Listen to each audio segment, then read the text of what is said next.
Mesdames et messieurs, bonjour! В этом году я отмечаю 5 лет моего канала YouTube. Канал я начинала в 2019 году, и первоначально я хотела просто делиться своими впечатлениями о путешествиях в другие страны с моими друзьями. Потом, как известно, все сели на изоляцию, на карантин. Тогда я стала снимать Париж во время ковида. И мои давние подписчики, которые уже смотрят мой канал с 2020 года, не пропуская видео, знают, что моя дочь вот уже 2 года как уехала жить и работать в одну из стран Юго-Восточной Азии. И вот сейчас она приехала погостить во Францию, в Париж на несколько недель. И сегодня мы с ней решили позавтракать, поздний завтрак на ферме Гали. Так что предлагаю вам сегодня провести с нами выходной день недалеко от Парижа. Vous êtes prêts? Alors on y va!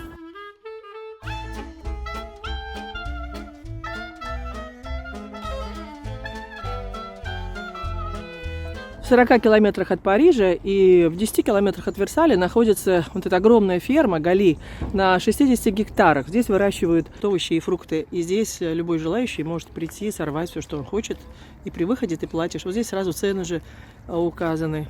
Сколько стоят цветы, сколько стоит репа, капуста, ну и так далее, и так далее. Яблоки сейчас, сезон яблок.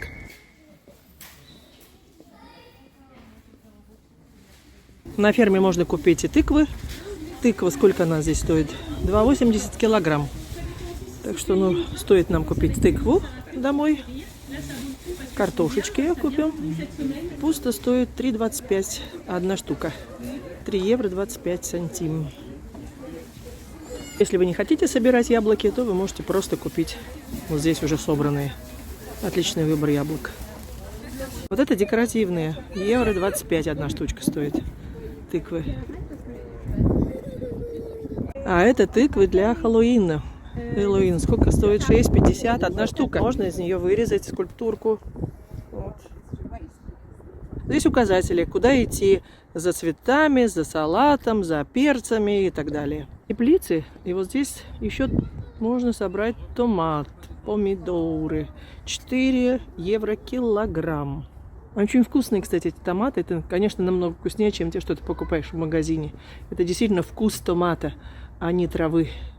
А при этой ферме есть магазин. А в магазине есть рестораны и кафе.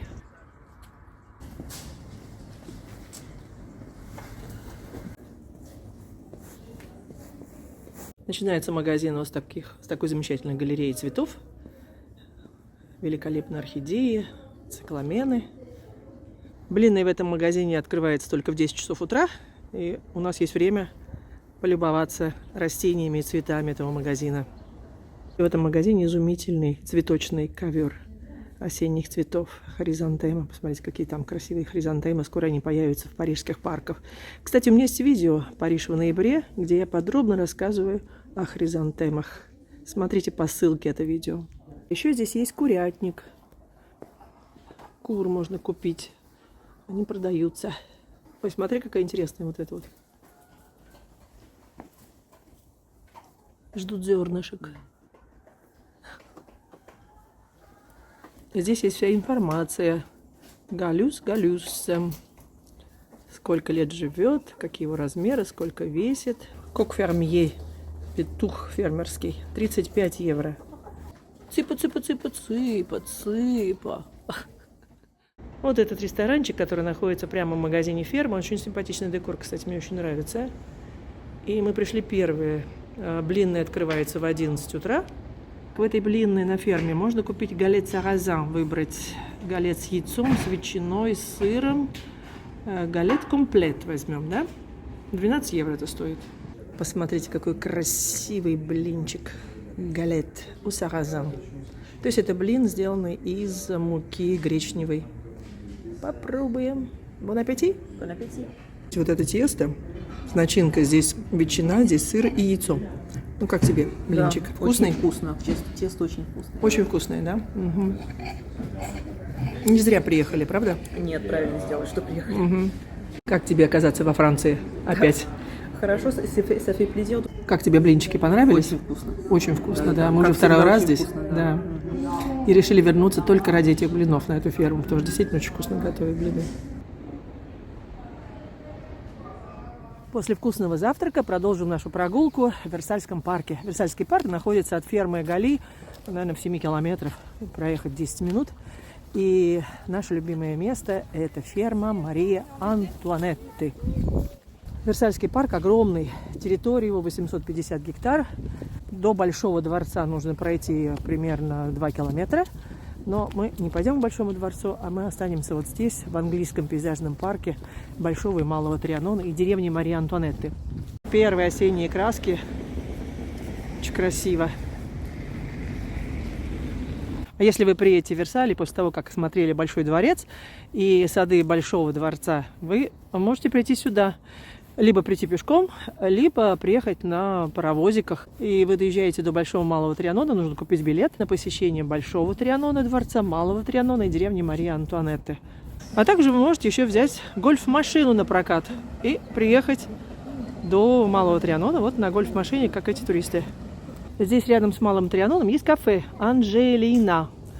Есть и столики внутри, или, если хорошая погода, можно сесть вот так здесь под зонтиками. Вот это и есть дворец Большой Трианон. Дворец уже открыли, 12 часов. Здесь надо купить билет. И дальше мы поговорим с моей дочерью, поговорим о том, о сём, об экспатах, о жизни ее в другой стране. Большой Трианон построили для Людовика XIV. Но мы пришли любоваться не апартаментами, естественно, а насладиться прогулкой по осеннему парку. 2,5 года тому назад я выпустила видео на YouTube, которое называется «Экспаты. Почему французы покидают страну, уезжают в другие страны». И там я достаточно подробно рассказала причины, почему французы покидают Францию, уезжают работать в другие страны. В том числе и моя дочь как раз тогда, в 22 году, она уезжает работать и жить в одной из стран Юго-Восточной Азии, а точнее в Гонконге. И, наверное, стоит напомнить, что экспат, иммигрант и эмигрант – это 3 разных понятия. Ну, кто такие иммигранты, я думаю, не надо говорить. Эмигрант тоже понятно. А вот что касается экспатов, именно то, что французы называют экспатрие, это совсем другое понятие. То есть эти люди уезжают с контрактом, подписанным во Франции. Они не уезжают в никуда. Они заключают контракт либо с французской компанией международной, либо с иностранной международной компанией. Подписывают контракт, они социально защищены. Фирма делает им рабочую визу для той или иной страны, заключает с ними контракт на год, на 2, на 3, на 5 лет. Зависит от контракта, зависит от профессии и так далее. Там много всяких «но». И человек, когда приезжает, его уже ждут в этой стране. То есть у него уже есть рабочая виза. Обычно экспатам помогает предприятие оплатить частично стоимость квартиры. Вот скажи, пожалуйста, ты же подписала тогда контракт еще в Париже с французской компанией, да? Но она французская международная, так? Да. Но первый раз, когда я уезжала в Гонконг, у меня действительно был французский контракт. То есть это уже контракт экспата считается. То есть я переезжала с французской фирмой в Гонконг. И тебе же эта компания сделала и визу рабочую, да? Сделала рабочую визу, встретили меня на месте, все удобства уже были действительно, когда я переехала. А квартиру как ты там искала? Квартиру уже сама искала. Сама искала. Я знаю, что у некоторых экспатов, если, скажем, директор или менеджер какой-нибудь им предоставляют квартиру, но мне, конечно, у меня этого не было тогда, да. Поэтому я все сама Потому искала. что у тебя был контракт экспата для молодых лиц до 30 лет. Да, все правильно. Это особые контракты, так? И тогда все ищешь сам. И ты ищешь сам. И как быстро ты нашла квартиру в Гонконге? В Гонконг за неделю можно найти квартиру без проблем. За неделю можно найти. Да. И фирма тебе какую-то часть оплачивала квартплаты? Потому что там очень высокие квартплаты в Гонконге. В Гонконге это обязательно, да, когда уезжаешь экспатом, то тебе 30-40% обычно оплачивает квартиру. Оплачивает квартиру тебе твоя фирма. Хочу еще сказать, что моя дочь говорит, французский у нее родной, русский родной, английский почти родной, да? Родной, скажем. Скажем, родной уже, да. И свободно владеет японским языком. Мы с тобой много путешествовали, всегда много стран посетили. И в Гонконге мы в свое время были на экскурсиях, помнишь? Но вот ты приехала работать и жить в Гонконге. Вот какое твое впечатление? Потом это фирма все-таки, где новые сотрудники, международная компания. Какие у тебя впечатления первые были от Гонконга, от работы в Гонконге? Гонконг, могу сказать, что это не мой город. Есть люди, которые были в Гонконге, которым нравится Гонконг. Не обижайтесь, это просто мое личное мнение. То есть мне этот город лично не нравится, поэтому я уехала оттуда. Почему? Тебе не нравится? Если честно, город очень интересный, то есть много всего посетить, но слишком маленький и слишком много людей. То есть это, во-первых. А во-вторых, конечно, все очень-очень дорого. То есть я на свою зарплату там не могла жить, например. То есть у меня все уходило на квартплату, а дальше только вот так вот, сходить в магазин и что-то купить себе, и все. Ага. А сколько у тебя, во-первых, была квартира квадратных метров, скажи? Сколько у меня было? 15 квадратных метров у меня было. Так. И я за нее платила в долларах $2000. 2000 американских долларов. Да, 2000 американских долларов за 15 квадратных метров. А скажи, пожалуйста, вот твои подруги, которые приезжали сюда учиться в Париж из провинции французской и снимали себе квартиры в Париже, сколько они платили, вот, например, в Париже, чтобы тоже могли сравнить люди? Да, кстати говоря, цены, конечно, здесь другие, так что сравнивать нельзя. Но вот у меня одна подруга жила в центре, рядом с Люксембургским парком.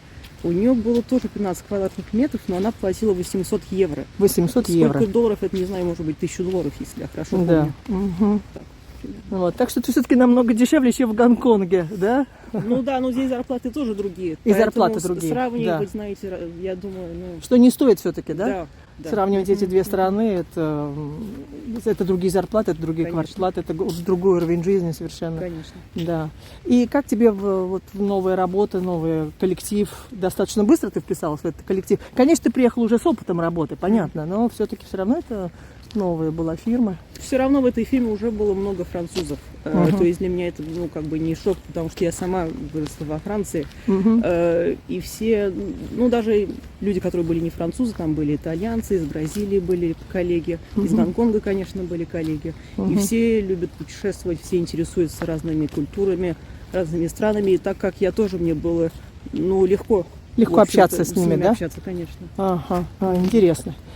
И всего ты прожила в Гонконге 2 года. 2 года. Ага. Ну вот это самое важное, что касается экспата. Но, может быть, я что-то забыла сказать такое важное.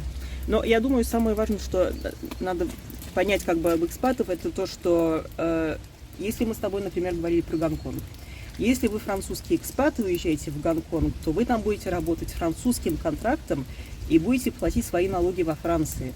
И еще все, что, то, что мы называем во Франции les avantages sociaux, социальные преимущества. Да, вот за это платит именно французское государство. То есть вы все равно француз. Вы остаетесь французским гражданином в Гонконге. То, что не будет, если у вас будет, скажем, местный контракт в Гонконге, то вы уже будете платить контракт, то есть, хочу сказать, налоги в Гонконге и все остальное. А вот какие налоги в Гонконге и какие налоги во Франции? Можешь сказать примерно разницу? Ну да, разница большая, конечно. В Гонконге, если я хорошо помню, налоги, 5% примерно. Средний 5%. Очень мало, да. Очень невысокие налоги, очень кстати. Невысокие, но у них нет пенсий, да? У них нет пенсии. Да. Если человек безработный, он ничего не получает. То есть какого пособия безработицы. Ничего уже и за медицину он должен платить сам из своего кармана. Это зависит от компании, как всегда. Но чаще всего он сам, человек сам за это все платит, и это очень-очень дорого стоит. В Гонконге, то есть лучше не болеть, если честно. Да, ты платишь меньше налогов, но ты должен сам все откладывать на черный день, да, так сказать. Да. Или на белый день, смотря как. Да, как рассматривать. Стакан наполовину пустой или стакан наполовину полный, да? Во Франции примерно сколько? 25%, если я хорошо помню. Я последний раз во Франции работала давно уже. Но мне кажется, я платила... 2,5 года назад. Скажем, это было примерно 25% платила. Примерно 25% налоги. Да. Еще хочу спросить, вот тебя год уже не было, больше года тебя не было во Франции, не смогла ты приехать этим летом, потому что из Олимпиады. После года, как тебя не было, что у тебя удивило в Париже, шокировало, что-то понравилось? Какие вообще у тебя ощущения после 3 лет практически, 2,5 года ты прожила в Азии, в Юго-Восточной Азии? Почти 3 года даже, можно сказать. То, что удивило, это потому что еще после Олимпиады, конечно, что Париж стал более чистым. Это, я думаю, что все это заметили. И приятно, конечно, стало намного приятнее гулять. И на метро ездить, конечно, потому что... Новые линии появились, пока более современные. Да. Хотя парижане уже жалуются, что транспорт стал хуже работать, чем во время Олимпиады, кстати. А, да? Ага, особенно пригородные поезда.